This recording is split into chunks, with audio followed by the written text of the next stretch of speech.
Hindi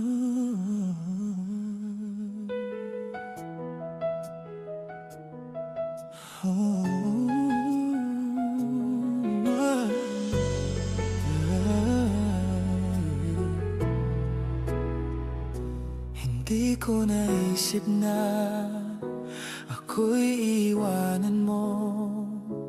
Anong pagkakamali ng puso ko? Sana'y nasabi mo.